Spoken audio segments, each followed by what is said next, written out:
C'est une bonne bouffée d'air. Tony Des Omid est dans un rare moment de calme. Il y a une tortue qui arrive. La plupart du temps, elle parcourt les bois quelques mois seulement après avoir vaincu son deuxième cancer de l'ovaire. Des Omid a mené des combats d'un autre genre. Ce chef de police à la retraite de Kari, en Caroline du Nord, est également un vétéran de l'opération Tempête du désert en Irak. Mon unité était le 528e bataillon de soutien aux opérations spéciales. Aujourd'hui, le pays pour lequel elle s'est battue ne peut pas fournir à son médecin les médicaments nécessaires à sa guérison.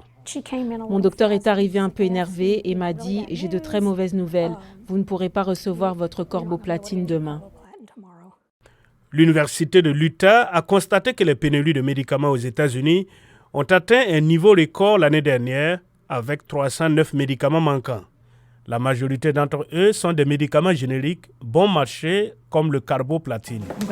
Laura Bay a fondé une association à but non lucratif, Angel for Change, basée en Floride et axée sur les patients qui s'efforcent de mettre un terme aux pénuries.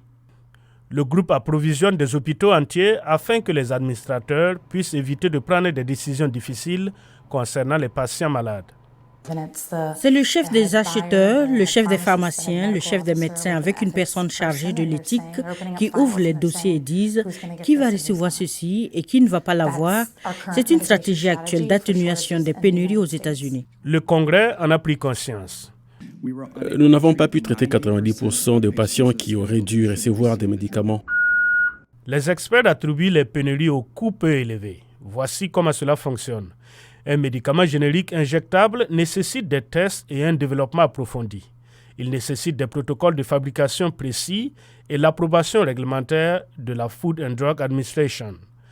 Ensuite, selon les experts, le marché force le prix à descendre en dessous du prix d'une bouteille d'eau. Ces prix bas réduisent la motivation et la capacité des fabricants à investir dans la qualité ou dans des installations plus récentes. Cela pousse la production à l'étranger. C'est le cas par exemple de l'Inde, où la FDA a récemment bloqué certaines importations pour des questions de qualité, ou la Chine, un fournisseur majeur de médicaments américains. Le secrétaire à la santé et aux services sociaux, l'agence qui s'occupe des médicaments sur ordonnance, a indiqué que son agence fait son possible jusqu'à ce qu'elle obtienne plus d'autorité de la part du Congrès. Cette autorité pourrait consister à proposer aux fabricants des mesures d'incitation pour les aider à combler le déficit. Le cancer de Tony Des Omid est désormais en phase de rémission après avoir reçu du carboplatine, un médicament qui sauve des vies mais qui reste en quantité insuffisante.